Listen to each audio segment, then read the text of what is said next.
Welcome to another episode of Beyond Coaching. I've got my new friend Ricky Scruggs with me today. He's a former professional baseball player, now works as a Christian life and performance coach, executive coach, leadership consultant, has worked with a wide range of people and has a lot of good stuff to share. So Ricky, thanks for joining me today.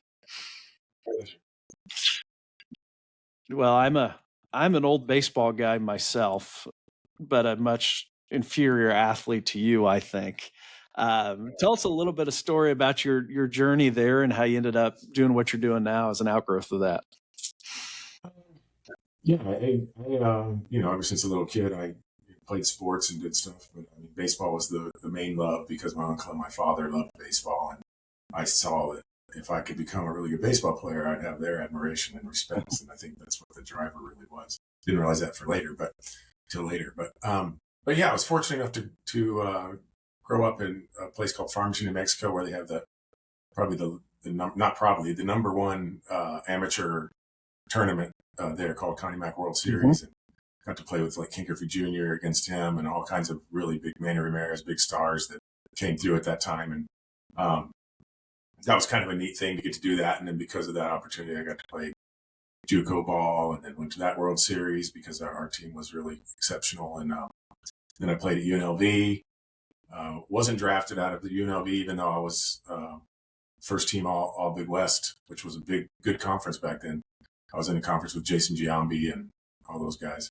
But the thing was, I just wasn't very athletic. It's funny that you said probably not a good. I just dedicated myself to hitting so well, and I think I was blessed with a good swing that kept me in the zone for a long time and gave me a good chance for success. But athletically, especially when I got to the higher levels, I sat out a year, got asked to go to a tryout, made it, and I played on 4 different independent pro teams. So I was paid to play baseball. And I played with guys who had been in the big leagues and all that, but I never played with an organization and never got to achieve that dream. But what held me back was my mental game, really. I mean, I wasn't as athletic as most at that level, but it was my mental game that held me back, or the lack thereof. Lack thereof. So when you, I think I have a similar story too of kind of why I do the work I do is some of the baggage I took away from my athletic career, and I didn't even know it at the time. So I think you alluded to that.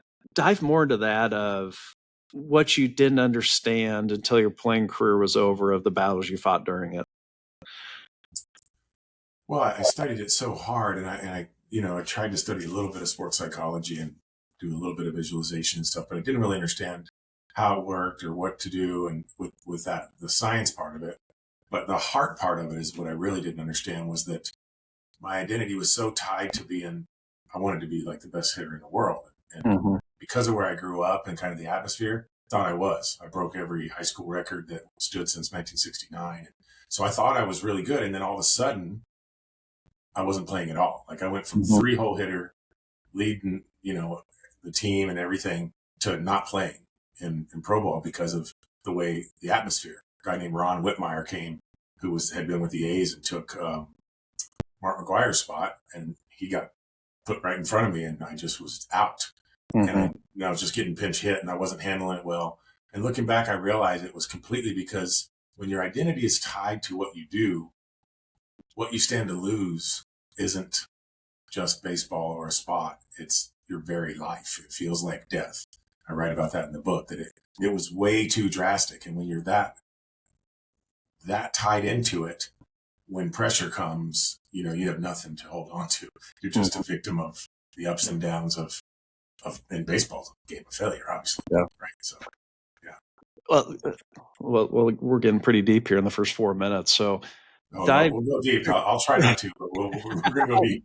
Well, here's my next question, because it's such a hard thing, because to be such a high level performer, you got to spend so much time, and it's got to be so important to you. How do you keep it from being your identity? And I know you've dug into the science and all sorts of stuff, but that's such a hard balance. What are your advice to people? Yeah, I think that learning at a young age, because it's an odd thing. You do have to have, like you'd say, Tiger Woods' identity was a golfer, right? But I believe there was a support there. there was a thing. And obviously, if you're the most very, very talented and you had the most preparation possible, you can probably do it. You can probably have that kind of pressure and produce yourself a really good guy. But that is ultra rare, right? For most of us, we're going to run into talent that's better than ours. And Yeah. we're going to run into situations where our preparation may come up short. And then it's like, okay, who am I if I fail here? And so we teach coaches and we talk to, we try to build frameworks that says you represent something bigger than the game, bigger than yourself when you're out there. Because I talk about, when I get an athlete and I can tell he's in that mode, like it's so cool when I catch an athlete and he's 23 years old and he's at the spot I was, right? He's losing it, man. Coach doesn't like me. Everything's unfair. This is, why has this happened to me? And I'm able to tell them, hey, look, why did your mom sign you up in the first place, right? Why did she take you to Pee Wee football, right? You're in college now and you want to play in the NFL. Well, I suppose she wanted me to like hang out with other kids. I'm like, yeah. She wanted you to relate with other kids. She wanted you to be challenged and competition and learn and grow, right? I said, what if the goal really is the same thing now? What if the goal should be relationship? What's your relationship to your opponent? What's your relationship to your teammates like? And what if you fostered that? Because let's go the other way. Why do you want to play in the Super Bowl? And when I get underneath all the whys, and it takes a good 20, 30 minutes, we end up digging up. Well, it's because it's the biggest social event. Everybody's tailgating. Everybody's talking about it. They're all around the water cooler, and you're going everywhere. And so what they want is not the money or the fame. They want what they think it's going to buy them, which is always a feeling, and that feeling is always attached to a relationship. So why not just go for the relationship, man? Why not just make that what it's about? Because I believe that's what it is about. I believe that's what everything's about. So if my goal switches to how can I be challenged here? How can I find my best? And how can I help my opponent find my best? And realize that's what it's about, is uplifting everybody around me and doing. Then I'm on a mission. Then I feel like I belong, because belonging is a big part of this. So that's the way. It's kind of it took me a long time in life. And now I'm a much better competitor. I wouldn't say I'm a fierce competitor. I used to be a fierce competitor when I got pissed, but now I'm a powerful competitor in whatever I do, because I'm not concerned with what people think of me. Because when you're thinking about the other person, it doesn't really matter what they think. When I'm trying to inspire my teammates, I'm not worried about them judging me. So it flips the script quite a bit. And, and most of this came through biblical study. I took sports psychology that we'd studied, ad nauseum I had a baseball academy I opened in 2003. I left the sales world. I was a sales manager and sales trainer for Toyota. Spent all my money and put it into a baseball academy because I wanted to do something with meaning. Right? And that's the other thing I do, is I try to attach a different meaning to this whole thing. And if you have a powerful meaning, it helps. But anyway, we were teaching the sports psychology and this, sort of representing something else. And we were touching on champion, because I always like to look up definitions. Anyway, you get really deep into it and you realize that sports psychology comes up short because it's not addressing the heart. It's not addressing our social baggage. I mean, you use the word baggage. I think it's good. Yeah. Well, I'll share one of my stories because it connects so well. I was pretty active in a group called Athletes in Action.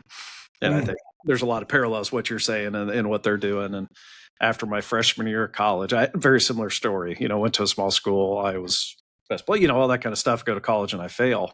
And then I get on an Athletes in Action team after my freshman year of college, and I'm playing in the New York Collegiate Baseball League. This is actually the opening to the book my Dustin and I wrote, who does the stuff with me. And our first game up there's a left-handed pitcher on the mound from Texas Tech. And he struck me out looking after breaking my bat twice on foul balls in my first game. You're righty. I was a righty. Okay. So no excuses. And I can still go back to that moment 25 years later of walking back to the dugout feeling like my world and my identity was crumbling around me. Oh, and it took me a year of quitting the sport, coming back to gain a perspective of why I did it and the relationships with teammates, the growth, all this kind of stuff. And looking back, it's so silly because the pitcher on the mound that night was a guy named Dallas Braden. who ended up pitching in the big leagues for I don't know how many years, through one of the perfect games in Major League Baseball history. And here I am walking back to my dugout as a D3 athlete thinking, oh, I suck and my identity is crumbling. It turns out that dude was pretty good, you know? And it was just a total lack of perspective. And what's the name of the book, bro? We got two. One's called Leading Coaching the 21st Century Athlete. And then we have one of Athletic Department Leadership and Developing Coaches. They were actually working on one that's research-based that we have a draft done called Sustaining Excellence, which we surveyed a bunch of. One of our things is everybody talks about the Division I level and does very little research on the other levels. So we surveyed longtime experienced, highly successful wins and losses coaches at the D2, D3, and AI level. And what does it take to sustain winning over time? And all the stuff we're finding is very similar. It's relationship based. It is perspective. And how do we do this together? So it's fascinating, the alignment of what you're saying and what I'm saying, what we're finding. Yeah, it's funny you mentioned that. I just had someone send me, which I didn't know existed, a film of the 1986 Connie Mack World Series that I was in. And I struggled the first game, and I didn't realize that I was 17. I was the only 17-year-old on there. And this guy had already pitched a year at Vanderbilt because of his age or whatever. So he was 18 and already had a year of college. And he struck me out twice that night. And that was like, you didn't strike really struck me out in my mind. and I remember going back to the dugout. And the only way I can describe it, and you might relate to this, what you just said, is when Elf found out that he wasn't an elf. Yep. And the room starts spinning, right? And he's like, whoa, that's how I felt. I was in the dugout going, what is happening to my world? Like literally, like your nervous system is so attached. And so it's really important. I mean, I didn't get introduced to Athletes in Action or Fellowship Christian Athletes or any of that stuff until I had the baseball academies, when I discovered those things existed here in Tucson.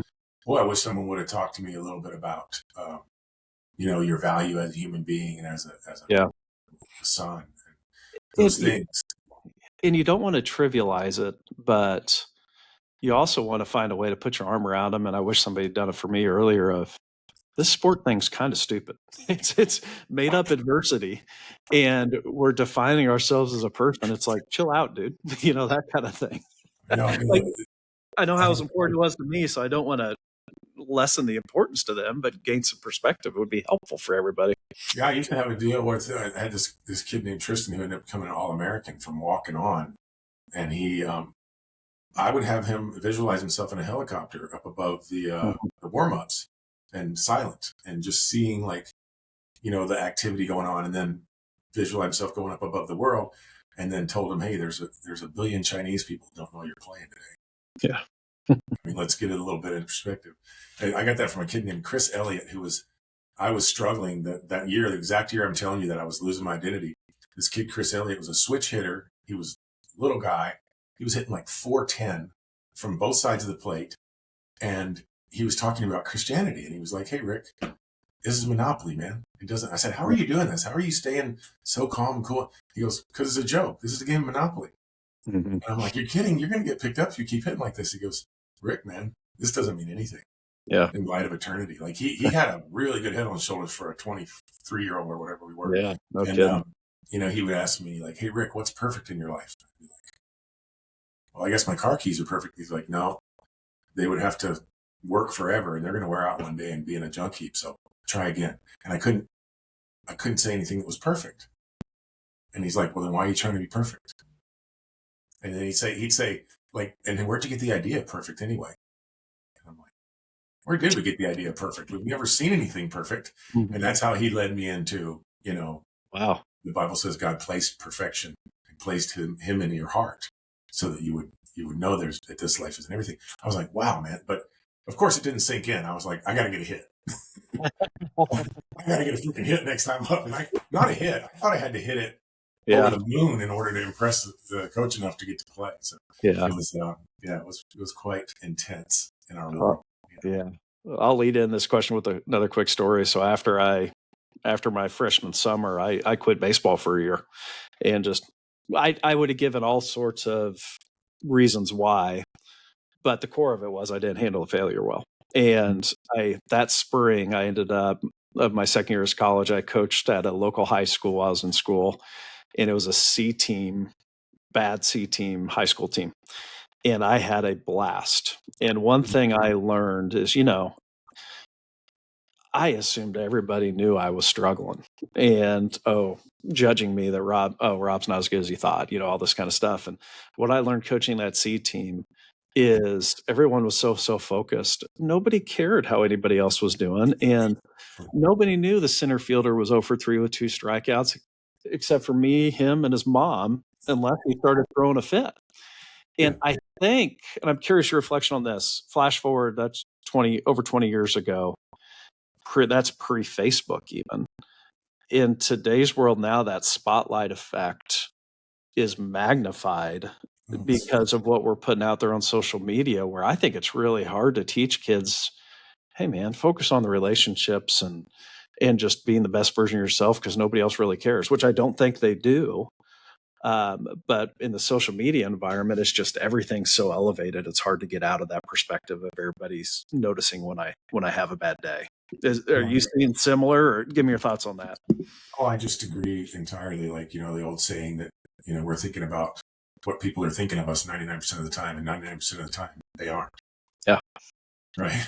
And so I even tell them, the coaches, like I told them, I would tell the people I coach, I was like, as a coach, if your body language is good and you're not amplifying your own mistakes by looking at your glove and knocking your head around or whatever, I don't notice that I don't know you're 0 for 2. Like, I don't think about everybody's stats. I'm looking at your body language and how you're handling things, and I'm going to stick with you. It's when I start to see you crumble, then I got to go, hey, for the team's best side, I got to get you some perspective on the bench here.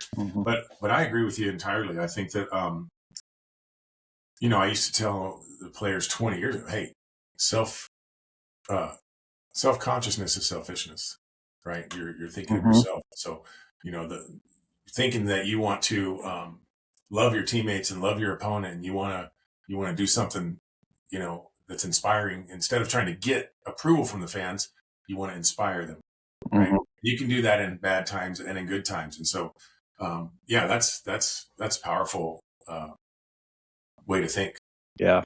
So I can't remember where I saw this in one of your work. You said the invisible world determines the visible world. Go deeper into that.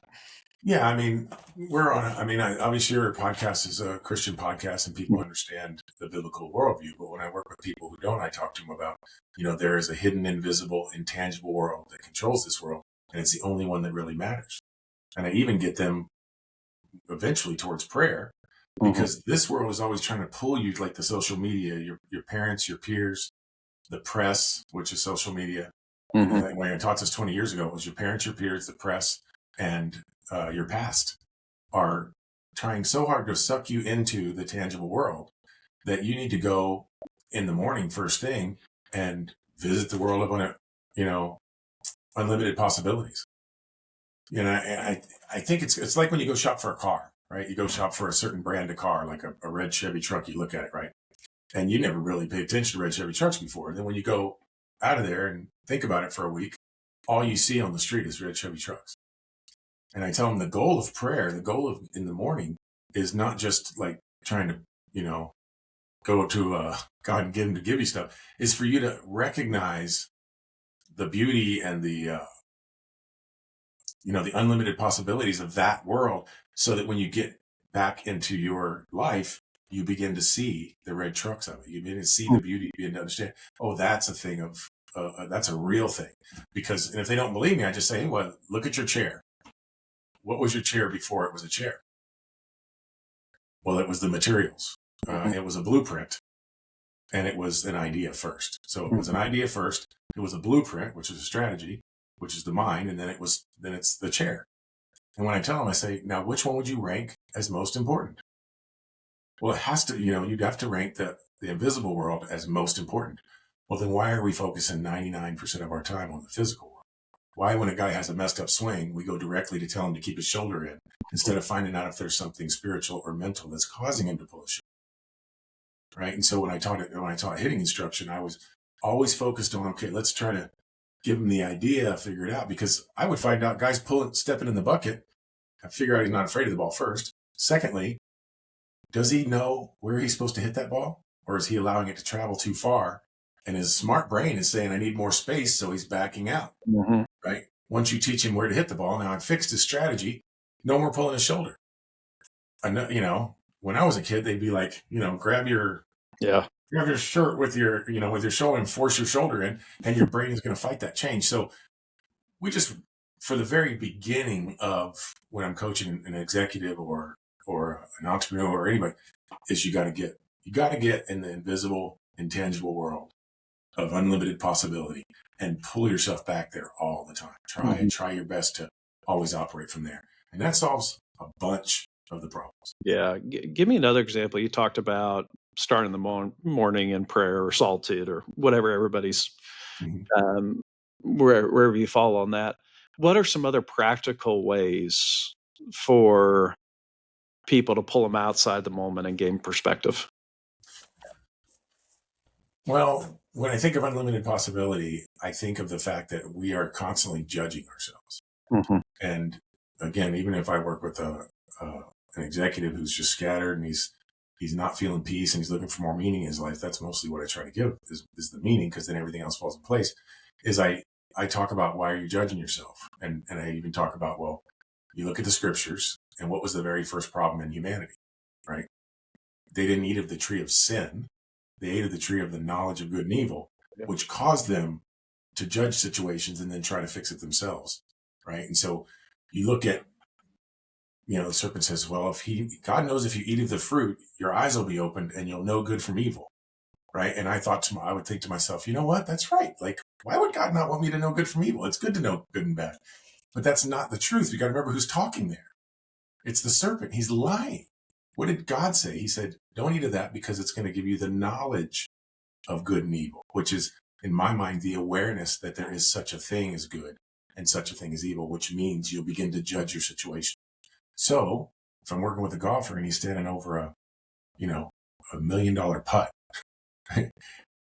how's he supposed to release that result? And it's like me when I was like, I got to get a hit. I got to go 4 for 4 or I'm not going to get picked up by this guy. How do I release that result? Well, the first step to actually being practical about it, because sports psychologists just tell you, don't be too attached. Try not to care so much. Don't try too hard. Okay, I dedicated my whole life to this. I swing the bat 250 times a night. I get up in the morning. I go to weights. I go to college for 4 or 6 hours. Then I go hit the field for another 7 or 8 hours. Then I go home and think about baseball. And now you're going to tell me not to care too much when I'm in a conference game.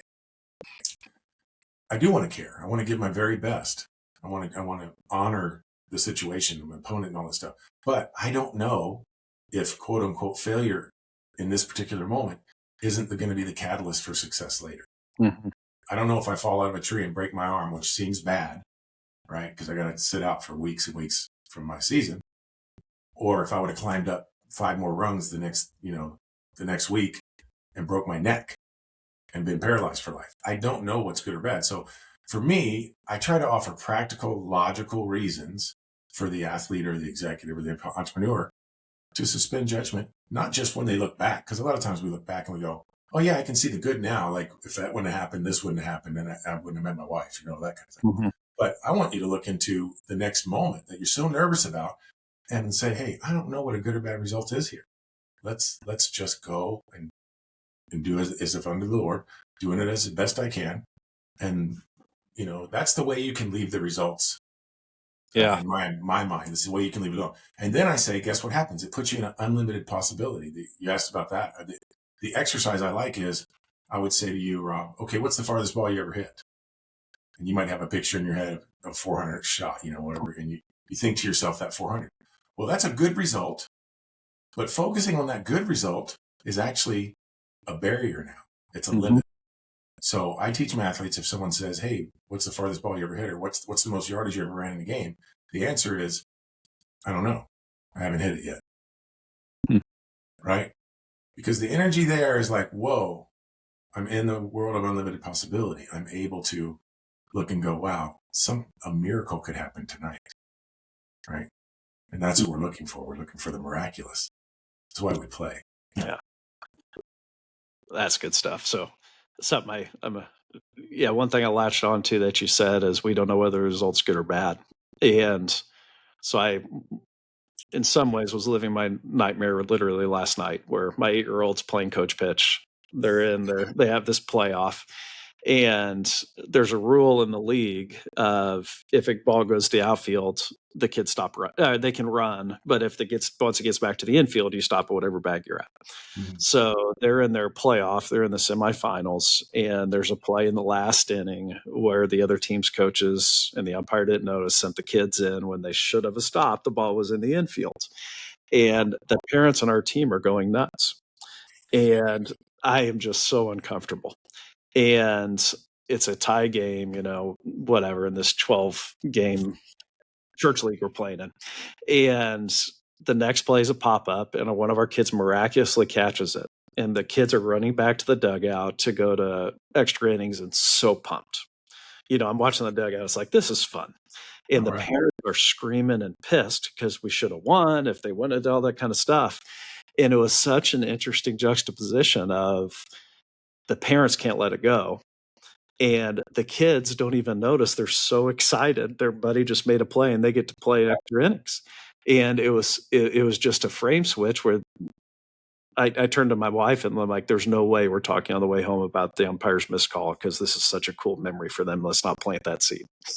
And it just, it feels like it aligns with what you're saying. And gosh, parents and coaches and everybody can screw it up for the athletes quite a bit.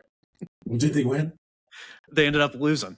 They usually play 3 innings in an hour, and they played 8 innings. And my son. Some people do this naturally because I was in that same college or junior college. And what is it? Connie Mac World Series with a buddy named Todd, and we're down to this thing. We're down by 2 or something, and I'm coming up with like 2 guys on, and I'm in the hole or something. And he's like, "Man, isn't this awesome?" And I'm like, "Not really. Like, there's 2 outs, and we're down by 2, and we got." And I'm like, "Man, I don't know. I hope we can get. Yeah, I hope I can get to the day. I want to get a shot to come up because back then I thought if I get up, we're going to be all right." And he's like, "No, man, this is why we play. Look around, man. Look around. This is awesome."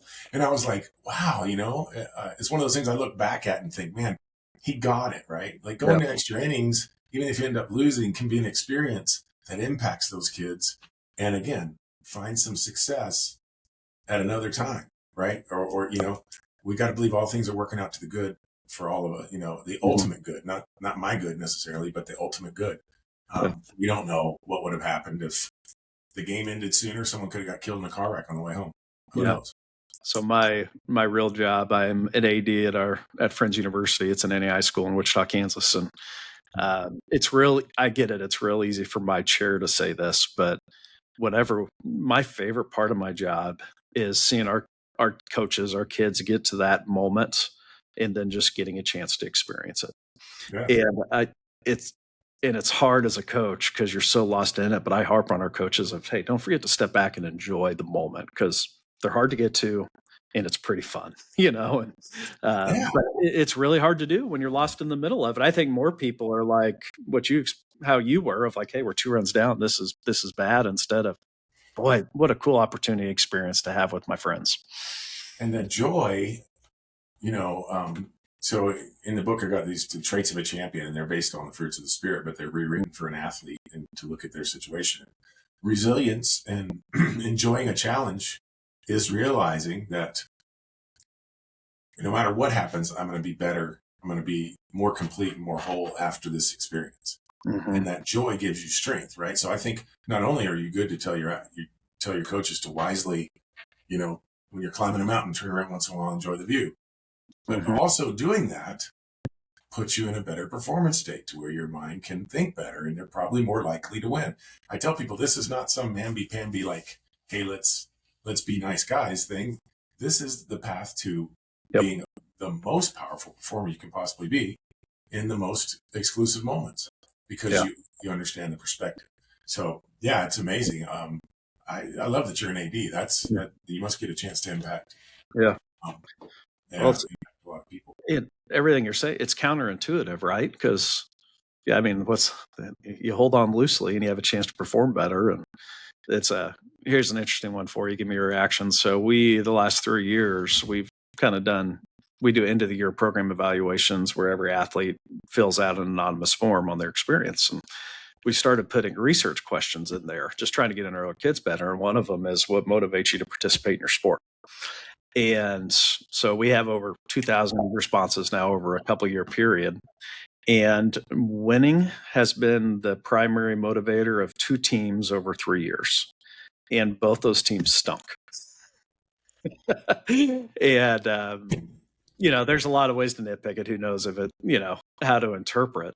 But I think it connects to this conversation of they got so lost in the we need a win, they weren't doing the things that actually cause winning. And the most winning comes from either number one rate of response was either self-improvement or relationships. Those were the 2. If they focused on those, that team had a better chance to win. Yeah. If I have an athlete or an executive or somebody who wants to reach a certain goal, we immediately reframe it. Like, I want to win state championship as a coach. No, the goal is to become the type of team who wins state championships. Yeah. Because who you're becoming is far more important than what you're accomplishing, right? Yeah. And so, and so what was it? It was John Wooden. I mean, it's a miracle that there's coaches out there that don't operate this way, knowing that, like John Wooden said, the worst thing a guy can think about in terms of, performance is losing. The second worst thing is winning. So it's amazing, and I guess that's why we need athletic directors, and we got to continue to study this stuff and spread the word, because it is so counterintuitive. Yeah. The winning just seems to be this thing that's your path. And in the book, the whole thing is couched in athletic terms, right? There's the game, and it's this thing that you're compared, even the weight of your baby, like from the first time you come out, like he's in the 80th percentile. It's like 18 weeks old, and he's in the 80th percentile, and they're telling people at work about that. It's like, what are we doing? And it's so hard, though, when you put sport and the emotion and the investment involved. I mean, I can think of 1 or 2 times this year I'm at one of our games, and I drive my wife crazy. I'm not fun to fight with because I'm just calm. I don't. But there's a few times at our games this year where I get emotional and you yell at an official or do something, and it's just like, it's real easy to sit here and us talking on a podcast saying all these things, but it's so hard in the moment. And revisiting it over and over and over again. How do we maintain perspective? Our high school team in 2023, it's been pretty recent, and I had taken like a hiatus of like 12 years because I was in the ministry. Got on the field and it was the first time I coached since I really processed all this stuff. Really, really, it goes from your head to your heart when you write a book, as you know. Yeah. It crystallizes what you're thinking about. Is it really true? And so I really believed it. But same thing, it's like the struggle I had with that was the celebration culture and I just had a real struggle getting the kids to understand, and also the idea of looking on social media and just basically predicting the outcome of the game. Like with everything I knew, I'm like, we've got to stop thinking we got this game won or that game won. Yeah. I mean, we beat the team that won state, but we lost to this terrible team in the first round of the state playoffs because they really took them lightly. And I was like, yeah. Anyway, it's just, you're right. You get caught up too. You get all into it, you get a bad call. Yep. And you got to, I'd be like, hey, and then I think to myself, as quick as I can, wait, we don't know if this might work out. It might be working out just according to plan.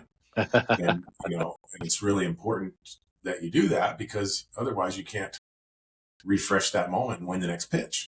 Yeah. It's really about win the pitch. It's not win the game. It's let's do the best we can to own this particular moment, right? Yeah, but it's fun. It's fun as heck. That's what we do. We like it. And I think that's the key of, not expecting ourselves to be perfect. And I'm going to have those moments, and how the success is how quickly can I get back to perspective. You said something a minute ago I really thought about. You said, I was living my nightmare. Yeah. And firstly, he's got his kids all grown, and they're almost 30. 2 of them are almost 30, and one is 30. It's like, first of all, you got an 8-year-old kid. Mm-hmm.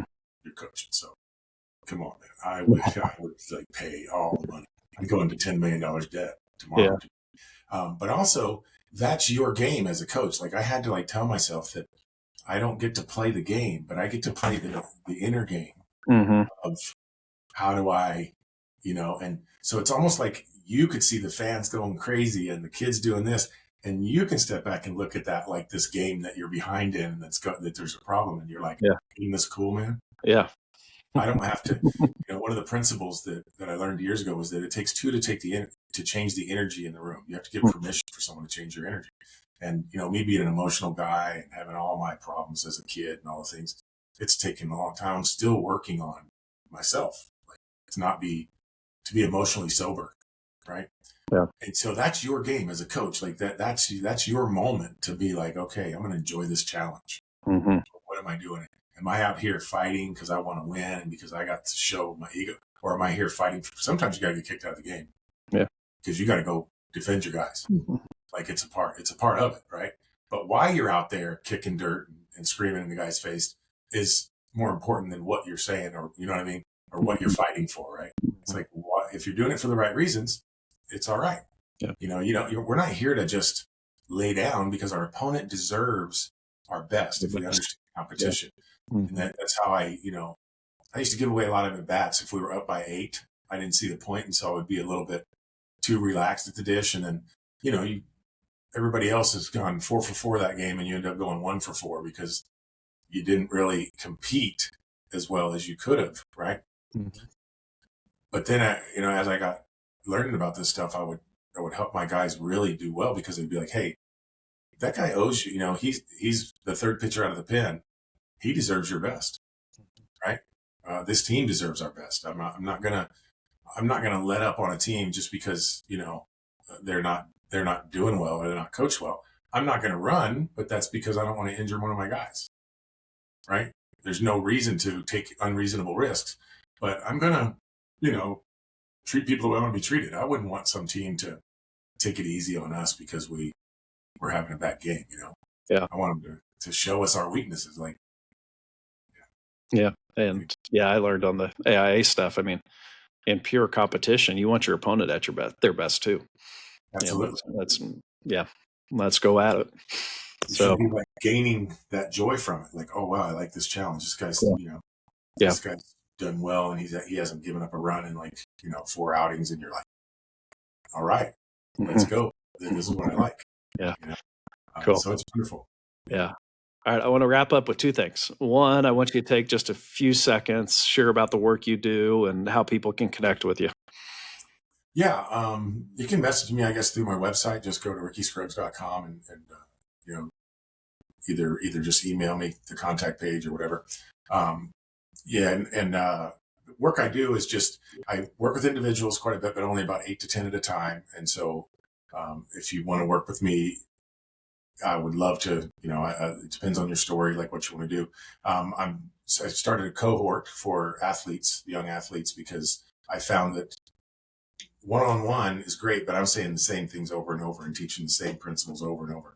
So I do it for college and high school athletics. If you want to, if your son's struggling, if he's thinking that he's getting cheated by the coaches or whatever the situation will be, I think we can give them some really powerful perspective. And coming from a background in sales, I like to, like I said, practically convince them. When I talk about God, it's just love. Mm-hmm. Talk about Jesus, it's truth and grace, right? And do you want, are you representing something bigger than yourself? We didn't get to talk about the champions model, but there's a performance model that really helps a young athlete to change that identity, but not lose one bit of their edge, right? Mm-hmm. And so, because we want to do well, we were created, I think, to share in the glory and to enjoy that stuff. But I don't like to talk about God as if he's like the bearded guy in the sky, right? Mm-hmm. There's definitions for love. I got 3 practical definitions for love, and are you willing to surrender to that and do that instead of get self-centered and nervous and all that stuff? Truth is the same thing, right? We want to speak to ourselves. When you talk self-talk, when you talk about all that, the work I do is to help somebody refine the way they speak to themselves so that it's true, because we lie to ourselves all the time. So, I always strike out. I can't hit the curveball. That's not true in this exact moment, right? You could say in the past, I've struggled with the curveball, which again, just like that, what's the farthest ball you ever hit? I don't know. I haven't hit it yet. It unlocks something inside you when you say, well, in the past I've struggled. it opens up a possibility for the future. And so we just teach guys how to effectively do these things, and then how to organize their days and their lives around being the type of person off the field, so that when you get on the field, it's not a transition. It's not a, hey, get hyped up for game day. It's not game face. It's like, this is what I've been doing 24/7, building relationships, loving challenges, operating with excellence, all that stuff, so that, in the end, they perform. And so, yeah, that's it. And I got the book. It's called The Champion Within, and it's real short, 200-page deal that just talks about home is not a place that I always think you're trying to get around and score a run. Home is a place you got to find first, right? You got to know who you are, know your identity. It's an acronym. And then it's the game. It's got the three enemies we have: the world, Satan, and our self-centered sin nature. So it's the game, the score, which is trying to focus on results, and then the jersey, which is trying to build an identity for myself, a false identity. And then it goes to the mind, which is the umpire, this voice that tells us if we're out or safe. Anyway, it goes all the way down to defining competition, the rivalry, and the man in the space in between, defining a champion, and then the trade, which is walking you through how to trade your identity for a champion. And then it has some extra innings. Why do we do what we do? And living in light of eternity, long-term contract, it's called. So if you like baseball, it's perfect, right? But even if you don't like baseball, it's no more than the normal metaphors in life about baseball, Gotcha. So, yeah, it just walks you through the model, and it's what I believe in life and sport. And so I just want to get the message out as much as possible. So thank you for letting me. Cool. Right on. About it. It's on Amazon, by the way. I'm probably not very good at promoting. Well, I was going to say, everyone listening, I'll put it all in the show notes too, so you can link to your website and link to the book, all that kind of stuff. So very cool. And then the last thing, we always wrap up with new guests with a rapid fire round. So I'm going to throw 3 or 4 questions at you, and you have no longer than 30 seconds to answer any of them. Okay. Keep it short. All right. What's one book that has greatly influenced your life? Oh, wow. What just popped into my head was Malcolm Gladwell's David and Goliath, about how underdogs aren't actually underdogs because they win more often. Nice. How has a failure set you up for later success? Or said differently, do you have a favorite failure? A favorite failure? I would say, wow, that is a really tough question. Really tough question. Favorite failure? I think failing to know who I was, was really good. I think it's turning out to be a wonderful thing because I sought my identity elsewhere. Mm-hmm. And, it's rock solid. Cool. How do you define success in your current work? Oh, wow. Success is having amazing, fulfilling relationships in your life. Right on. With yourself and your higher power and, and everybody around you. Right. The last one I'll state twice, but it's my favorite one. So in the last 5 years, what new belief, behavior, or habit has most improved your life? So in the last 5 years, what new belief, behavior, or habit has most improved your life? This is going to be very counterintuitive. I've come to believe that I'm more messed up than I thought. So that belief has actually improved my life the most because I'm digging deep into why our nervous system still, because the subtitle is Overcome Approval Addiction and Compete with Greatness. And when I got saved 20 years ago, a lot of things changed and a lot of things improved, and it was amazing. But just the same as I worked in an addictions facility for 2 years, just the same as people were saved, but their drug addiction, their nervous system, and their habits didn't. I've realized now that over the years I've still had some things that need to be dealt with, and I'm thankfully getting in the support group, and I have somebody I meet with, a friend, all men, women too, but we should be meeting with somebody once a week. I meet with them for 2 or 3 hours, and we just get real with each other. And so that habit that's the one I would say. The habit was meeting with another man for the last 3 years for like 2.5, 3 hours and getting real with them. We call it the booth. have a nonprofit that's called Building Champions for Life, and we try to support that idea of men having a one-on-one accountability guy. Not like church accountability, like trying to, but I don't know how to explain it, but that's the habit. Anyway, sorry. That makes sense to me. Yeah. Cool. Well, this was fun. Thank you so much for taking the time. I appreciate you, Rob, man. This is really cool. Yeah, I'm comforted to know that there's athletic directors, who are seeking, the invisible excellence that's out there and impacting kids' lives, because it's really important. It is. So I'm glad. Yeah, I always find it encouraging these conversations, hearing other people that are doing work that matters. So I think you're doing that. So thanks again. Yeah, if I can ever do anything for you, let me know, man, because I love training in groups and talking to people. It's kind of my life. Cool. All right, man. All right. Have a great day. You too. God bless.